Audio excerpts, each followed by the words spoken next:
et bienvenue dans un nouvel épisode du Royaume de Siam. Alors dans cette vidéo, comme vous avez pu le voir dans la description, je vais vous raconter les 3 fois où un homme m'a brisé le cœur. Donc vraiment, ce sont les 3 fois les plus, on va dire, traumatisantes, les plus marquantes, parce qu'on m'a brisé le cœur maintes et maintes fois malheureusement dans ma vie. Donc voilà, c'est pas une vidéo où je me victimise, bien au contraire.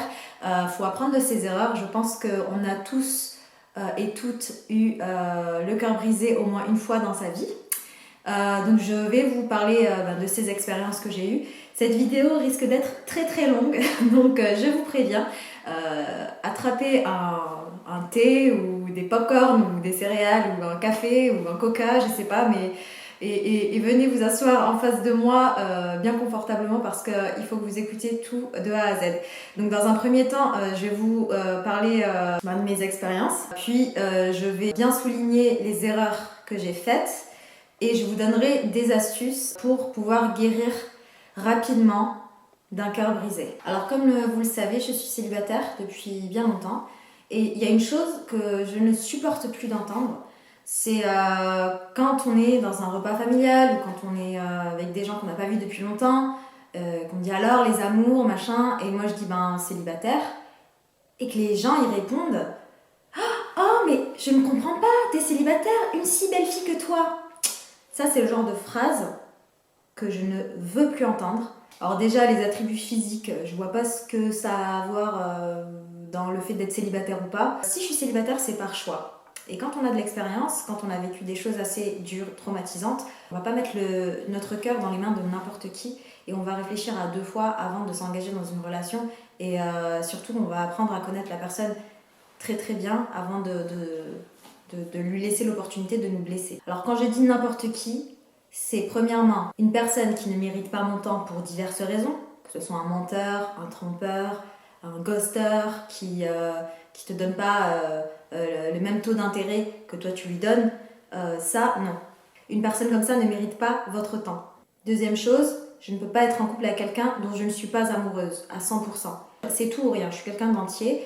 Si je ne suis pas à 100% amoureuse de cette personne, je ne vais pas lui faire perdre son temps, je préfère ne pas être avec elle, tout simplement. Troisième chose, je ne veux pas être avec quelqu'un qui va me faire sentir plus mal que je ne suis. Certaines personnes vont faire vivre un calvaire à leur partenaire, vont être négatifs, vont lui faire des reproches à chaque fois, vont dire oui, t'es pas assez bien, vont trouver des défauts, quoi qu'il arrive, vont toujours trouver des défauts à leur partenaire et vont toujours lui casser du sucre sur son dos.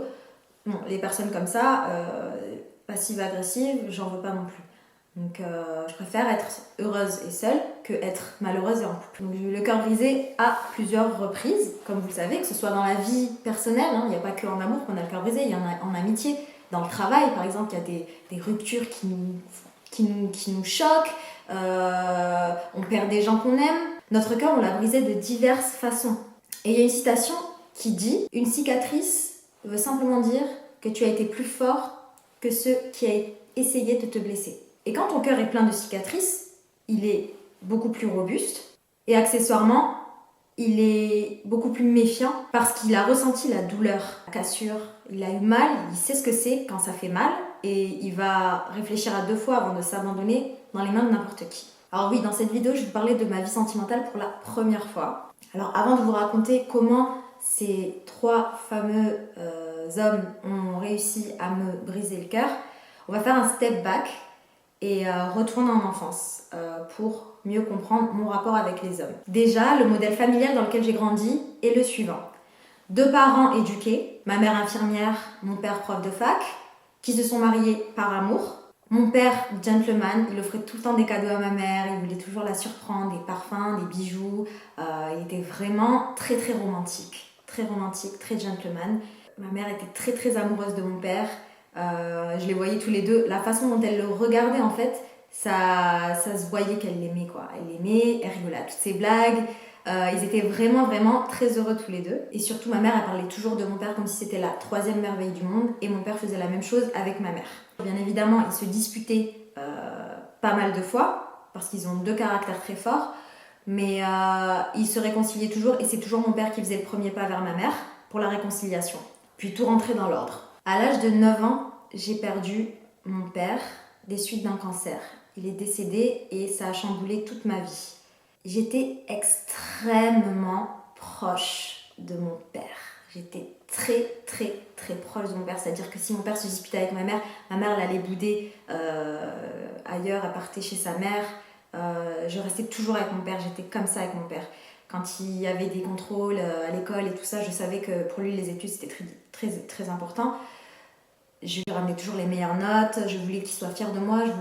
Pour moi, mon père, c'était mon héros. Et quand j'ai perdu mon père, ça ne m'a pas brisé le cœur, ça me l'a explosé. C'est-à-dire que j'ai reçu une gifle de 10 ans dans la gueule. J'ai très vite compris que la vie, c'était pas tous les jours rose, que c'était pas le monde des bisounours. Là, j'ai compris que c'était brutal et violent, en fait. Et je n'y attendais surtout pas.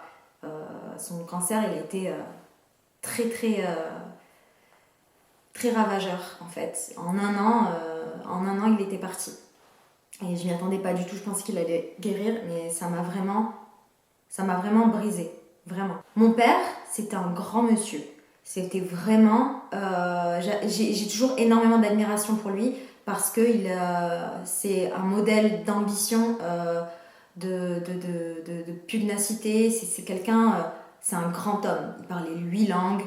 Il est venu en France, il avait 19 ans. Il a fait ses études. Il est devenu docteur ingénieur. Il s'est élevé dans la société. Il a bossé comme un chien. Et il est devenu prof de fac. Il a épousé ma mère. Enfin, je veux dire, moi, mon père, je l'ai toujours mis sur un piédestal. Et comme c'est mon seul référent masculin, étant donné que je n'ai pas de frère, c'est vraiment un super exemple, quoi. Vraiment. Et puis, le fait aussi qu'il soit décédé, peut-être que je l'ai sacralisé avec les années, mais voilà, en tant que seul référent masculin, c'était l'homme idéal. Quand on grandit avec un référent masculin comme mon père, on n'est pas armé face à la réalité des choses. Et c'est vrai que quand j'ai eu l'âge de 20 ans, que j'ai commencé à rencontrer des garçons, à fréquenter des garçons, je m'attendais à ce qu'ils aient le même comportement que mon référent masculin à l'époque, parce que c'est vrai que j'ai jamais eu d'expérience. J'ai jamais eu d'expérience dans ce domaine-là. Et c'est vrai que quand je suis arrivée en école de commerce à Lyon, que je commençais à plaire aussi parce que j'étais en surpoids pendant des années. Et c'est vrai que quand j'ai maigri, j'ai commencé à plaire aux garçons. Les garçons venaient plus facilement vers moi. Et c'est vrai que j'avais aucune expérience. Et que je pensais qu'ils étaient tous gentils, ils étaient tous bienveillants, ils étaient tous romantiques. Et en fait, pas du tout. Mais vraiment pas du tout. Donc voilà, je vais vous parler des 3 fois où on m'a brisé le cœur et je vais le faire de façon chronologique. Pour ces relations, j'ai décidé d'appeler ces 3 hommes, premier alpha, le deuxième bêta et le troisième oméga pour pas donner plus d'indications sur qui ils sont. Le premier, qu'on va appeler alpha, j'avais 22, c'était entre mes 22 et 23 ans. Je partageais une relation de 1 an, mais cette relation-là, elle était juste dans ma tête à moi. Parce que en vrai, lui ne voulait pas du sérieux, mais moi, j'étais jeune, bête, on va dire. Quand on est jeune, on a tendance à penser que oui, si je fais ci, ça, si je force, après, il va vouloir du sérieux avec moi et tout va aller bien, etc. Pour moi, c'était une vraie relation parce que je me suis donnée. C'était une personne qui à l'époque a été très connue. C'était une personnalité publique. Donc c'est vrai que quand je l'ai rencontré, je l'ai mis sur un piédestal tout de suite parce qu'il avait tellement de personnes qui étaient derrière lui, qui l'encensaient, qui le complimentaient. Pour moi, c'était l'homme idéal parce que j'avais beaucoup d'admiration pour lui. Donc automatiquement, je l'ai mis sur un piédestal. Je peux pas dire que j'ai fait ma groupie parce que j'ai jamais idolâtré personne.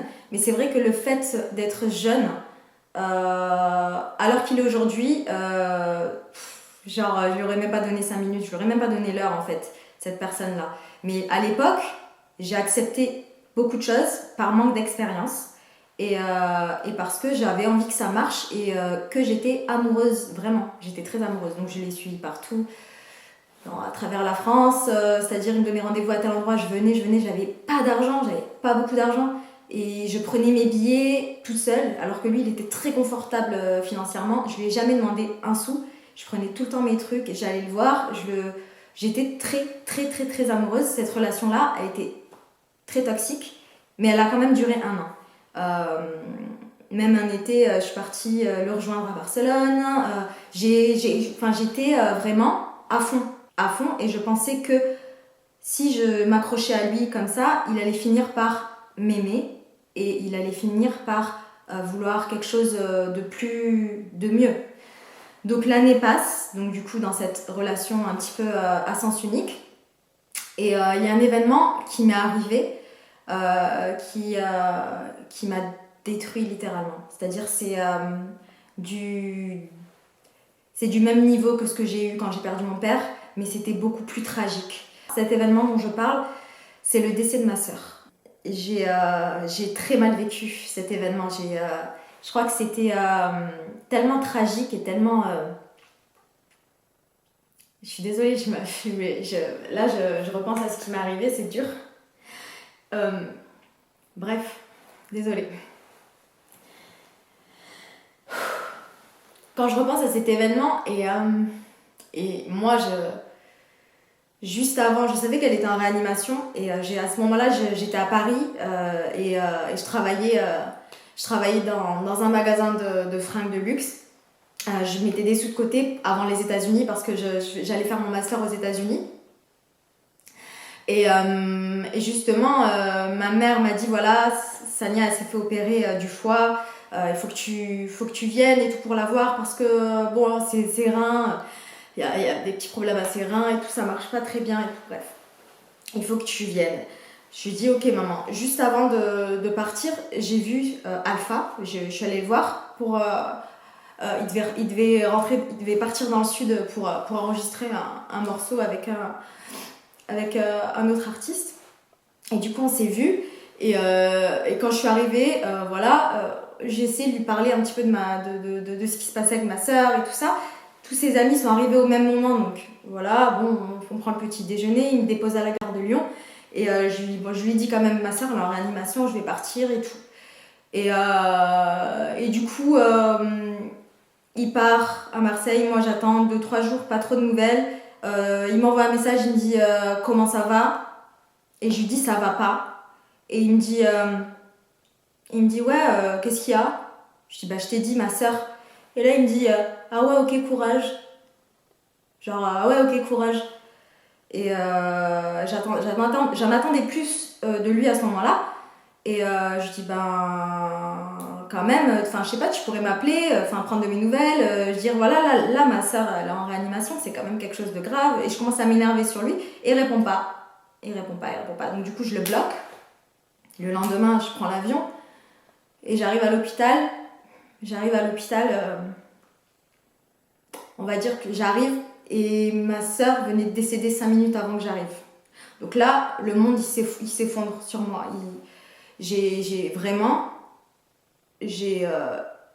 C'était le pire jour, le pire moment, la pire période de ma vie. C'était vraiment la pire période de ma vie. Et je me rappelle très bien. Et du coup, le temps il passe. 1 semaine passe, 2 semaines passent. Et j'étais tellement concentrée sur ce qui s'est passé sur ma soeur. Lui, j'y pensais même pas en fait. Mais quand je commence à relever la tête, pendant 1 semaine, j'avais tellement pleuré que j'avais carrément les yeux, j'avais des poches d'eau sur les yeux. J'étais tellement traumatisée et j'avais tellement envie de rien. J'étais dans un mal-être tellement profond que je pensais même pas à lui en fait, le fait qu'il ne soit pas là ni rien. Tous ses amis m'ont appelé.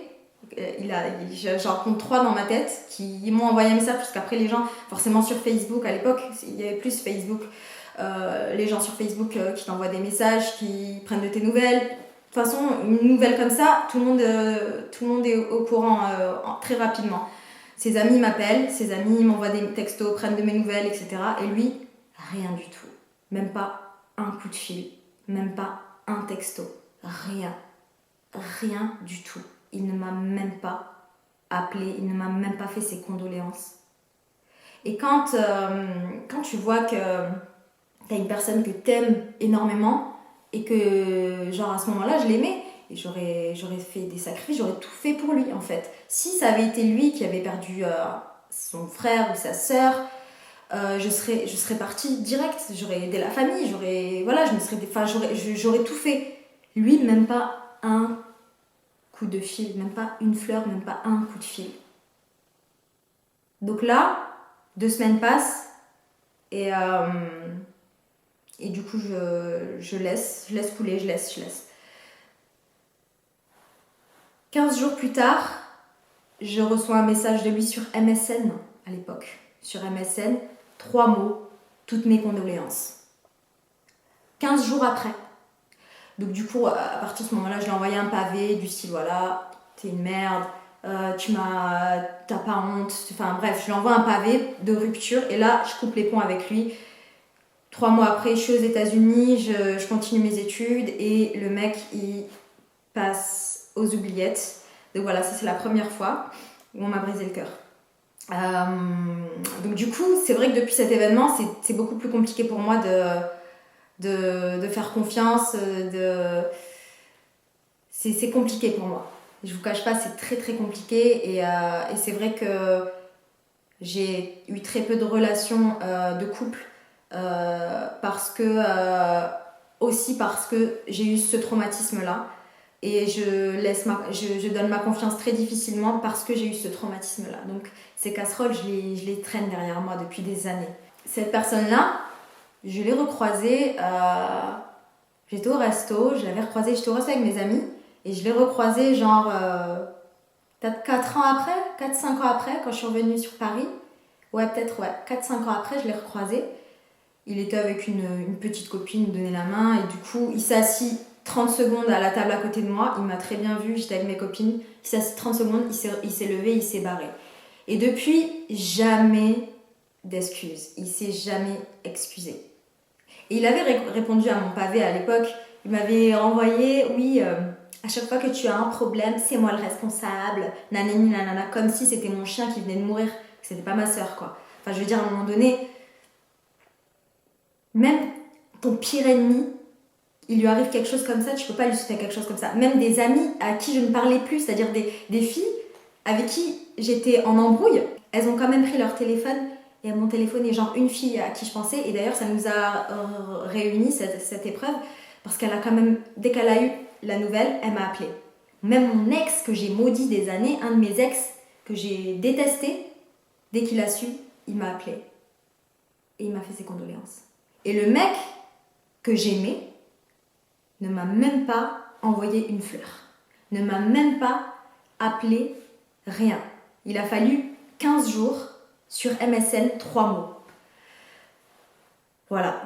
Première fois, on m'a brisé le cœur. La deuxième fois qu'on m'a brisé le cœur, c'était en 2015. Les gens étaient au courant de cette relation. Je suis restée que 4 mois avec lui pourtant. Je suis restée que 4 mois. Mais je me suis rendu compte que cette personne-là, forcément, était avec moi pour les mauvaises raisons. Cette personne ne m'aimait pas, clairement. Clairement, cette personne ne m'aimait pas. Et c'est ça, en fait, qui est assez paradoxal parce que dès le début de la relation, il m'a courtisée, vraiment. Il m'a emmenée au restaurant. Il a vraiment pas voulu brûler les étapes. Il m'a fait plein de cadeaux. C'est-à-dire que, pour moi, j'ai dit, voilà, enfin, avec les expériences mauvaises que j'ai eues, c'était la première fois que je voyais quelqu'un qui vraiment avait l'envie de s'investir dans un truc. C'est-à-dire que le gars, il était parfait. Alors, dès le départ, parfait, impeccable, le mec génial. On est parti en vacances, il m'a pris avec lui en vacances avec lui. Enfin, je veux dire, pour moi, c'était la première fois de ma vie que j'avais un mec qui vraiment s'investissait dans la relation. C'est pas forcément le fait de m'acheter des trucs ou des trucs comme ça. C'est vraiment, on était très proches. C'est-à-dire que j'allais chez lui, j'avais les clés de chez lui. C'est soit j'allais chez lui, soit il venait chez moi. Enfin, après on faisait des activités, on allait au resto, on faisait plein de choses ensemble. Et c'était la première fois que j'avais vraiment un truc où, voilà quoi, enfin c'était vraiment, on est un couple. Donc du coup, moi, je me suis vraiment, voilà, je me suis dit, bon, cette relation, je l'ai prise pour acquis. Je me suis dit, bon, c'est bon, j'ai trouvé la bonne personne, j'ai trouvé l'homme de ma vie. Donc c'est bon, je suis tranquille, j'ai plus besoin de chercher. Seulement, il y a eu une embrouille. La première dispute qu'on a eue, ça a déclenché un truc énorme. C'était 3 jours avant le ramadan, je me rappelle. Il a posté un truc sur les réseaux sociaux qui m'avait pas plu, donc je lui ai dit voilà, on s'est engueulé vite fait, et lui il a mal pris. Mais enfin, je veux dire, à la base, c'était une petite dispute qui a pris des proportions immenses. Donc du coup 3 jours après, c'est le début du ramadan, je lui souhaite un bon ramadan, j'espère que ça va, dans l'espoir qu'on se revoie et qu'on discute et tout ça. et très froid. Et après, il me dit, ouais, on se verra après le ramadan. Je dis, ok, donc tu vas me laisser faire le ramadan toute seule à Paris pendant un mois, je vais pas te voir. Enfin, je veux dire, ok, on peut quand même faire un photo ensemble, discuter, se voir en tant que voilà, amis au moins, tu vois, mais genre pas couper comme ça les ponts du jour au lendemain. Enfin, je n'ai pas compris en fait, parce que je n'avais pas les informations nécessaires pour comprendre cette rupture.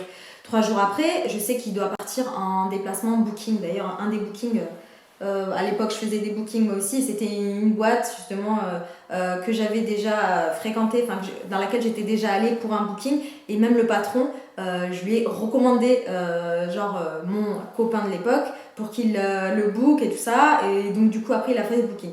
Moi j'ai voulu lui faire une surprise, je suis partie là-bas pour avoir une explication avec lui. Je lui ai dit écoute, j'avais même parlé avec sa manager, je lui ai dit écoute, moi je suis dans cette chambre là, je sais que tu veux pas me parler, mais quand tu finis, je vais pas venir dans la boîte parce qu'il a dit à Asma ouais c'est bien dans la boîte, je fais un scandale, non non non. Je lui ai dit écoute, tranquille, je me déplace déjà, enfin, c'était loin en plus, c'était grave loin, je me suis tapé 3 heures, 4 heures de train pour au moins avoir une explication. Je lui ai dit écoute, je vais pas te brusquer, je suis dans cette chambre là, dès que tu veux venir, tu viens et on s'explique. Tu vois, t'as ta chambre, j'ai ma chambre, je suis pas très loin. Au moins qu'on puisse discuter et qu'on puisse crever l'abcès et mettre les choses au clair. Le mec n'a pas eu le cran de venir me voir. Dire voilà, il a pas eu les couilles, on va dire. Il a pas eu les couilles de venir me parler. J'ai chialé toute la nuit, tellement je venais de me faire les cils, j'avais tout perdu mes cils et tout. J'ai pleuré, mais toute la nuit. J'ai pleuré toute la nuit. Le lundi, donc du coup, je rechange mon billet de train, donc je me suis déplacée pour rien. Je le prends le matin et je le croise sur le quai de gare. Je le croise sur le quai de gare, le mec il est comme ça. Même pas un regard. Je dis bonjour à son manager et je me regarde même pas. Et je dis ok. J'étais choquée, j'avais l'impression d'être la dernière des petites putes.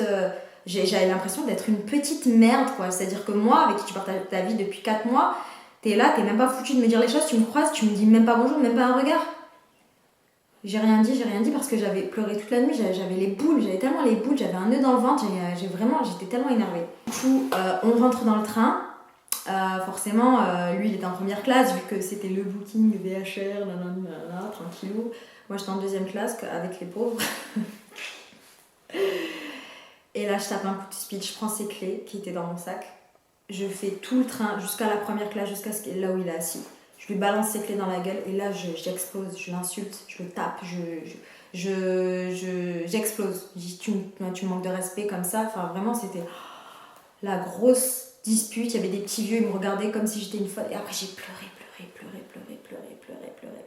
Toute la journée j'ai pleuré. J'étais vraiment lamentable, mais dans un état, mais faut vous imaginer même pas. Bref, le temps passe. J'étais malheureuse, je l'ai même rappelé 2 semaines après pour m'excuser, mais débile quoi, j'étais vraiment débile et enfin non, j'étais vraiment dans un truc dans ma tête, j'étais tellement dit non, c'est lui l'homme de ma vie que en fait ça m'a rendu vraiment, j'ai pas ouvert les champs des possibles en me disant ouais, il y a d'autres options et tout ça, je l'ai même rappelé, je me suis rabaissée à l'appeler, à pleurer au téléphone, non. Et lui faisait le mec, non, je veux pas, non, je veux plus. Ok. J'étais complètement dévastée. J'étais vraiment trop triste, quoi. Un mois après, il y a une fille qui m'appelle, une copine à moi qui m'appelle et qui me dit écoute, Siam, faut que je te parle de bêta. Parce que là, je viens d'avoir des informations qui sont assez choquantes. Il faut que je t'appelle, il faut qu'on se parle. Je dis ok. Du coup, elle m'appelle. C'était genre un mois après le ramadan. C'est-à-dire que un mois passe de Ramadan et un mois après cette personne-là m'appelle pour me parler et là elle me dit quoi?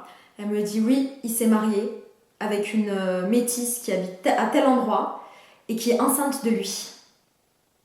Je dis pardon? Alors en fait tout ce que j'ai vécu là, le mec aurait pu porter ses couilles et me dire écoute Siam, je t'ai trompé, parce que forcément c'est sûr qu'il devait avoir 2 relations en même temps, c'est pas possible. Tu peux pas épouser une nana comme ça du jour au lendemain au bout d'un mois et puis machin. La nana elle est tombée enceinte. En gros, il m'a trompée. Alors je sais pas où il a trouvé le temps de me tromper parce qu'on se voyait vraiment très régulièrement. Donc il m'a trompée avec cette personne-là. Et cette personne-là, il a fait un halal avec elle. Et cette personne-là portait son enfant. c'est un truc de ouf. Et en fait, je me suis dit, tout ce temps-là, où j'étais en train de broyer du noir, j'avais pas toutes ces informations, je ne comprenais pas, j'étais dans l'incompréhension. Et la seule personne à qui je voulais parler, c'était lui, parce que j'idéalisais tout le monde. Je me suis dit, mais c'est pas possible. Et tu sais, comme dans ma tête, je m'étais conditionnée à dire, voilà, c'est lui, c'est la personne qu'il me faut, c'est l'homme de ma vie, etc. Je voyais pas en fait son vrai visage. Et c'est vrai qu'en 4 mois, on peut pas connaître une personne. Même il y a des personnes qui tombent de très haut. En 4 ans, 5 ans, ils tombent de très haut. Et c'est vrai que, voilà. Après, vraiment, hein, par rapport aux tromperies, par rapport aux trucs comme ça, j'ai eu des histoires de mes proches, de connaissances, encore pire que la mienne. Je suis sûre que même chez vous, vous avez des levels encore plus que celui-là. Mais bref, donc ça c'est pour la deuxième fois où un homme m'a brisé le cœur. La troisième fois, alors c'est un peu plus délicat, à la base c'était un ami. Voilà, on va dire qu'on n'a jamais été en couple lui et moi. Et je ne sais pas s'il m'a brisé le cœur volontairement parce qu'à la base, c'était juste après cette rupture avec Beta que je connaissais quelqu'un qui était très mignon, très gentil et très charmant et intelligent et on parlait des heures et on s'ennuyait pas, on rigolait, on avait vraiment un très très bon feeling, lui et moi. Mais dès le départ, c'était clair. Hein. Moi, je venais sortir d'une relation qui m'avait vraiment anéantie. Hein. On va dire que la relation que j'ai eue avec Beta, c'était très très compliqué. Donc quand j'ai rencontré Omega, j'aime trop les noms, Omega, du coup, c'était clair. Lui, de toute façon, il m'a dit, écoute, voilà, on n'est pas de la même religion. Alors lui, il était très religieux dans sa religion à lui, qui n'est pas la même que la mienne. Il m'a dit on n'est pas de la même religion, donc dans tous les cas on se mariera jamais ensemble, ce sera jamais très sérieux toi et moi parce que moi je dois épouser une personne de la même religion que moi. Moi, dans ma rupture que je venais à peine de digérer, j'étais là oui de toute façon moi je ne suis pas prête pour me mettre en couple, donc du coup je préfère quelque chose de léger. Le problème c'est que c'était la première fois dans ma vie que j'avais ce type de relation. J'ai jamais fréquenté quelqu'un sans être en couple avec cette personne-là. C'était comme jouer un jeu que je ne connaissais pas en fait. C'est comme si tu veux faire un championnat d'échecs et que tu ne connais pas les règles en fait du jeu. Donc du coup je me suis mis dans cette relation amicale, on va dire ambiguë et voilà.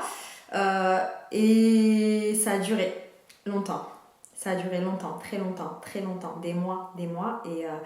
Et au bout de 6 mois, enfin bref, cette personne-là, on se parlait très régulièrement, on se voyait régulièrement, au moins une fois par semaine, et on partageait beaucoup de choses ensemble, et on se motivait aussi par rapport à nos carrières. C'est surtout ça, c'est que c'était tellement pur ce qu'on avait, c'était tellement quelqu'un de droit il savait ce qu'il voulait. Et comme il m'appréciait également, je pense que c'était réciproque, il voulait le meilleur pour moi et à chaque fois il me motivait pour ma carrière et moi je lui donnais des conseils également pour sa carrière. Et voilà, quelqu'un d'ambition, on parlait beaucoup, on avait beaucoup de choses en commun et c'est vrai qu'au bout de 6 mois, voilà, on se voit et je lui dis écoute, on est parti fumer une chicha, on discute et je lui dis ouais faut que je te parle et tout. Il me dit ok vas-y dis, oui on parle et tout ça. Et je lui dis écoute Omega, au début, le fait qu'on ne soit pas de la même religion, ça me dérangeait. Mais aujourd'hui, ça ne me dérange pas parce que tu me corresponds. En fait, tu me corresponds. En tant qu'homme, j'aimerais qu'on essaye... en gros, je lui fais ma déclaration. Quoi. Je lui dis j'aimerais qu'on essaye de faire un truc vraiment concret, toi et moi. Parce que voilà, en gros, je lui dis que je l'aime. Quoi. Enfin, je lui dis pas je t'aime, genre, mais je lui dis genre que voilà, j'ai envie d'essayer parce que il compte pour moi et que voilà, et que, pourquoi on se prend la tête pour des trucs comme ça. Bref, grosse erreur. Mon Dieu Seigneur. Donc du coup, je lui dis ça. Et là, il me dit Siam, tu sais que j'étais 4 ans avec une fille de la même religion que toi. Je l'aimais comme un fou, mais je savais très bien que j'allais jamais me marier avec elle. Il me dit ça, la phrase lapidaire, et là, je tombe de 1000 étages. J'ai fait poum, poum, poum, poum. Ok. Et du coup, j'ai dit ok, no problem. Donc on vaut mieux qu'on reste amis alors, mais vraiment amis, hein, pas amis genre bisous, non. On reste juste amis et c'est tout. Il me dit ok, machin. Et du coup, après, il me ramène chez moi. Et il me dit, ouais, franchement, moi je veux que le meilleur pour toi, Siam, si t'arrives à réussir et que je suis quelqu'un, genre parce qu'on avait rencontré un mec qui faisait du business en Algérie et tout ça, on avait vachement parlé avec lui et tout, et donc du coup on a parlé business avec lui, et bref, il m'a dit putain mais Siam, tu sais, je serais vraiment le plus, si j'arrive, j'ai fait rencontrer quelqu'un qui arrive à changer ton destin, qui devient millionnaire grâce à moi, mais je serais le plus heureux, vraiment, je veux que tu sois heureuse dans ta vie, je veux que tu sois bien et tout ça. Enfin, en gros il commence à me dire plein de trucs et tout, qui moi ça me commence à... bref, il me ramène chez moi et il me dit ouais, donc en gros il commence à m'embrasser tout ça. Je dis non c'est bon, stop, viens on reste amis. Et du coup ok, bah attends. Donc du coup là je rentre chez moi et c'était le lendemain avant que je rentre à Toulouse et tout ça. Pendant 2 semaines j'ai regardé 50 000 documentaires sur sa religion. J'ai même songé à me convertir. C'est-à-dire que je l'aimais tellement, non mais je l'aimais tellement que j'étais là putain mais pour se convertir à sa religion ça prend du temps, c'est machin, c'est ici. En gros j'étais tellement folle, genre mon cerveau il était tellement branché sur lui que genre je voulais trouver une solution pour être avec lui quoi. Et du coup on est rentré et à cette époque-là je travaillais à Lagardère chez Public. Et janvier, février, mars, avril, toute l'année, là, c'était quelle année 2016. Ouais, 2016, tout le début de l'année 2016, je rentrais tous les soirs. Quand je rentrais de Levallois jusqu'à Créteil, dans le métro, je pleurais. Je mettais des lunettes, ma capuche, et tous les soirs, je pleurais. Je pleurais tous les soirs parce que je ne pouvais pas être avec cette personne, parce qu'il ne voulait pas être avec moi. Je pleurais tous les soirs. Et le pire, c'est qu'on n'avait pas coupé le contact et tout ça, et qu'on a continué à s'envoyer des messages, et que voilà, bref, on a essayé d'être amis, c'était compliqué, hein. L'amitié c'était très compliqué, et on s'est revus au moins 2-3 fois, je cache pas, et quand je le revoyais, j'ai mon cœur qui battait à 1000 à l'heure, enfin, c'était vraiment le mec, quand je rentrais en soirée, et que je savais qu'il était là, je le sentais en fait. En fait, je savais pas qu'il était là, mais je le sentais qu'il était là en fait. Tellement on était connectés, je sentais qu'il était là. Et même un soir, je suis rentrée, j'étais avec ma pote et tout, il était là à côté, bref, on a parlé, bref. Et voilà, et puis on s'est quand même vus. Ok, donc du coup, j'ai arrêté. Après, voilà, bref. On, off, jusqu'au moment où voilà, j'ai voulu couper les ponts. Une première rupture, j'ai voulu couper les ponts. Après, je me suis mis en couple avec quelqu'un d'autre. Quelques mois après, il revenait m'envoyer des messages, tout ça. Et en plus, c'était vraiment la personne avec qui je me suis mis en couple, c'était vraiment quelqu'un de très bien. Et j'avais pas envie. Moi, de toute façon, je suis pas quelqu'un qui trompe. Et j'avais vraiment pas envie de le tromper, rien. Donc, j'ai jamais trompé cette personne. Mais je pensais quand même à l'autre personne. Bien sûr, forcément, une relation comme ça s'oublie pas comme ça. Mais voilà, il s'est jamais rien passé avec cette personne-là, même si je l'aimais encore. La personne que je venais de découvrir, je commençais à apprendre à l'aimer, etc. Mais c'est vrai que j'avais toujours l'ombre de l'autre personne. Et pendant que j'étais en couple, voilà, j'ai cette personne-là qui me relançait. Je lui disais non, mais je suis en couple. Il me disait non, mais je m'en fous. Bref, il s'est rien passé. Jusqu'au moment où vraiment on a fait une rupture totale. On s'est embrouillé et ouais, c'était vraiment rupture totale. Et du coup, plus de connexion, plus rien. Donc ce qui s'est passé, c'est que la personne avec qui j'étais, avec qui je m'étais mise en couple après lui, ça n'a pas marché. Du coup, on est restés amis. Mais je pensais toujours à l'autre. Voilà, l'année passe, l'autre année passe.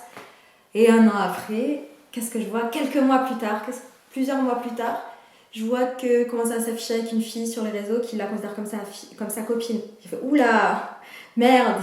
Le gars ne s'était jamais affiché avec personne sur les réseaux. Donc là, j'avais compris qu'il avait rencontré la femme de sa vie et qu'il était très amoureux d'elle. Donc du coup, voilà, les réseaux sociaux. Merde, ok, bah, je suis contente pour lui parce que c'est un mec à qui je souhaite que du bonheur, etc.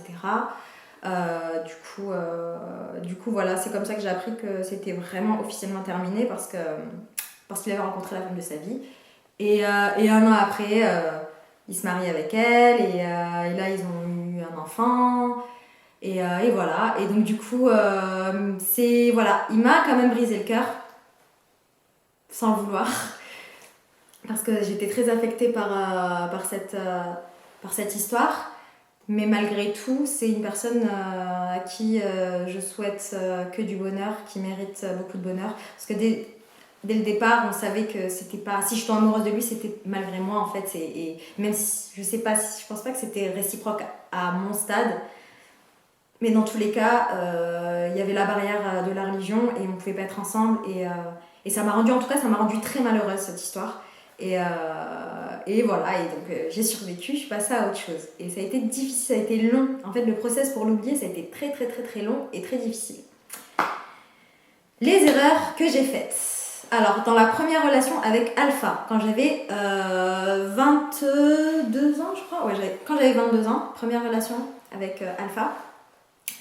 Erreur, accepter déjà le fait que moi, je donne plus dans la relation que lui me donne dans la relation. Ça, c'est la première erreur que j'ai faite. Deuxième erreur que j'ai faite, je l'ai mis sur un piédestal. Alors il faut jamais le faire. Il faut jamais mettre un homme en haut par rapport à vous. Et aussi, erreur que j'ai faite, c'est que j'attendais qu'il y ait une réciprocité de sa part et c'est jamais arrivé. Preuve en est, quand j'ai perdu ma soeur, le gars ne m'a même pas envoyé une fleur. Donc du coup, cette personne-là, en plus, ne s'est jamais excusée. Donc je me suis rendu compte à quel point cette personne est mauvaise, quoi. C'est vraiment quelqu'un de mauvais. Qui s'excuse ou pas, j'en ai plus rien à foutre, maintenant c'est la fin. Mais c'est vraiment lui qui m'a vraiment brisé, qui m'a détruit mon... Voilà, déjà j'avais le cœur brisé par rapport au décès de ma soeur, mais alors lui, les pompons sur la Garonne, t'es amoureuse d'un mec, le mec il peut même pas t'appeler quand tu perds quelqu'un de ta famille. Ça, je trouve ça vraiment honteux. C'est à vomir en fait, ce comportement c'est à vomir. Les erreurs que j'ai faites avec Beta. En fait, je pense que pour le cas de Beta, en fait, je pense que très sincèrement aujourd'hui, alors qu'il est aujourd'hui, que cette personne-là était mal intentionnée dès le départ. Et ça, j'ai pas su le déceler, j'avais pas les antennes du vice à l'époque. Donc vraiment, j'ai pas su déceler le vice qu'il avait envers moi parce qu'il avait un plan en vrai. Cette personne-là, en fait, je pense qu'elle a été plus intéressée par ce que je représentais plutôt que par moi vraiment, je pense. Surtout que voilà, le gars il a mis une meuf enceinte et il s'est marié genre un mois après, donc voilà, j'ai pas su déceler les mauvaises intentions qu'il a eues. Et je me suis peut-être je me suis projetée trop vite, c'est à dire que le fait qu'il s'investisse énormément dès le départ, ça aurait dû tirer la sonnette d'alarme et j'aurais dû être beaucoup plus suspicieuse parce que dès le départ, quand un mec s'investit à ce point là, c'est pas normal en fait. C'est bien qu'ils mettent du sien, etc. Mais dès le départ, alors qu'on se connaissait à peine, je trouvais que c'était quand même... Enfin là, alors qu'il est aujourd'hui, et c'est vrai que j'aurais dû plus ouvrir les yeux, me renseigner. Et surtout qu'il y a un truc aussi auquel j'ai pensé après, c'est que la relation qu'il avait eue juste avant moi, c'était une relation longue et ça s'est fini mais du jour au lendemain et après direct il s'est mis avec moi. Il n'a pas fait genre le deuil de son autre relation et la façon dont il a quitté son ancienne copine, j'ai pas trouvé ça classe du tout en fait. C'est-à-dire que genre il a mis toutes ses affaires dans un sac, il les a foutues, enfin il lui a dit viens récupérer sinon ça passe à la poubelle. En gros il l'a traité vraiment comme un chien elle aussi.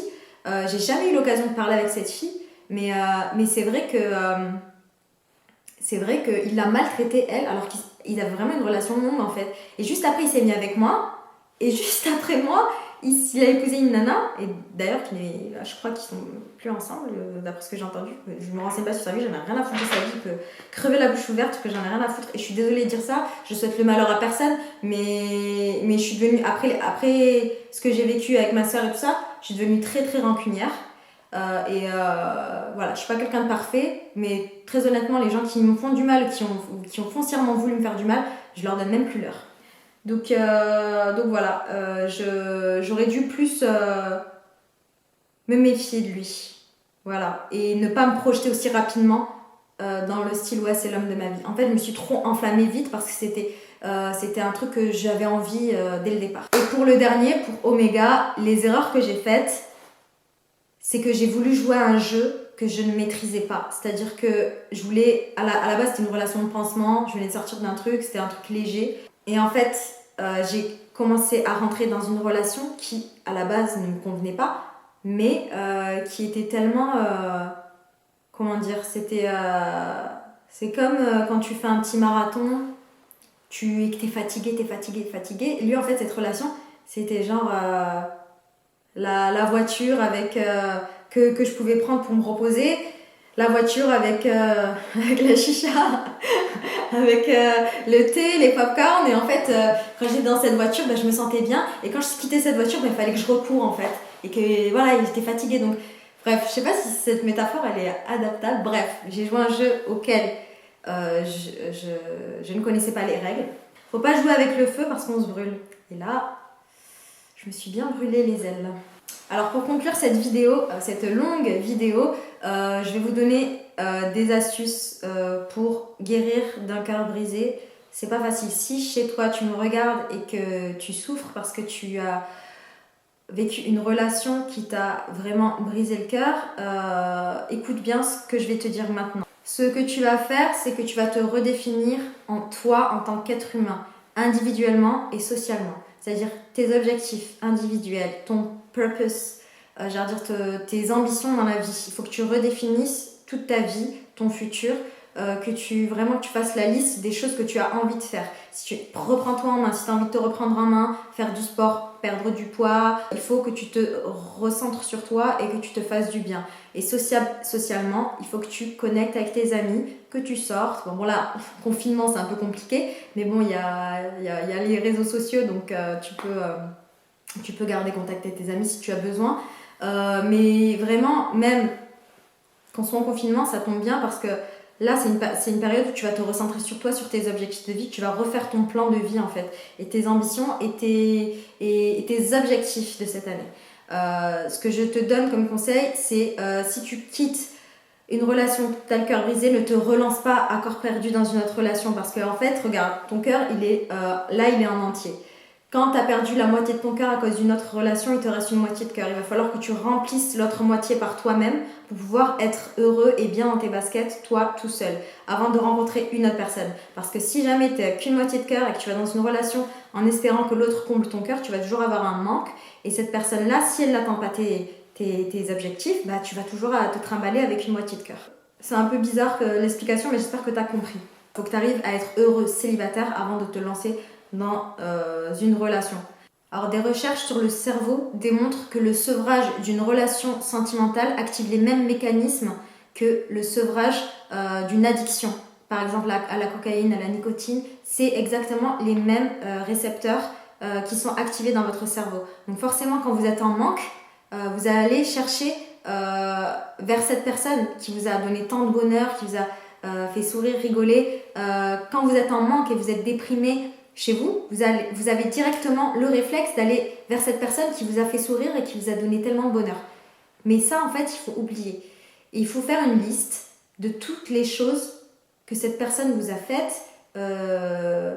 Il faut faire une liste. Vous prenez dans votre téléphone, note, vous écrivez, voilà, ça, vous faites la liste. Soit vous prenez un papier, un stylo et vous écrivez. Donc faites cette liste. Comme ça, vous ne retournerez plus vers cette personne. Moi, je conseille de tout couper. C'est-à-dire, soit si vous en avez marre de voir sa tête tout le temps dans les réseaux sociaux, vous le bloquez. Il faut couper tout contact.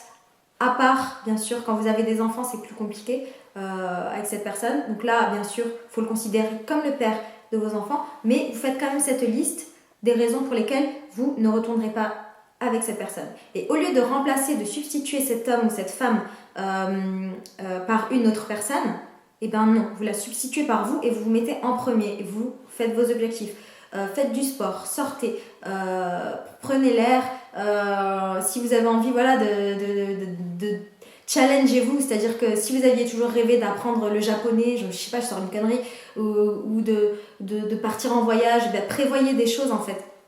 Faites votre petit plan, votre liste à vous, pour vous faire du bien à vous, et faites la liste des choses négatives que cette personne vous a apporter, pour pas rentrer dans le cercle vicieux de voilà, je suis malheureuse mais je retourne vers la personne, vers mon bourreau en fait. C'est ça qu'il faut pas. Enfin, il y a une personne qu'il faut surtout pas rappeler quand on a le cœur brisé, c'est la personne qui nous a fait du mal. Enfin, c'est logique. Et c'est vrai qu'on a tendance à être un petit peu sadomaso et à dire oh machin, mais il manque, gna gna gna. Mais non en fait, non, stop, arrête, cette personne-là t'a fait souffrir, t'a fait du mal, maintenant tu zappes, tu t'effaces son numéro, c'est fini, c'est terminé, ça ne sert à rien.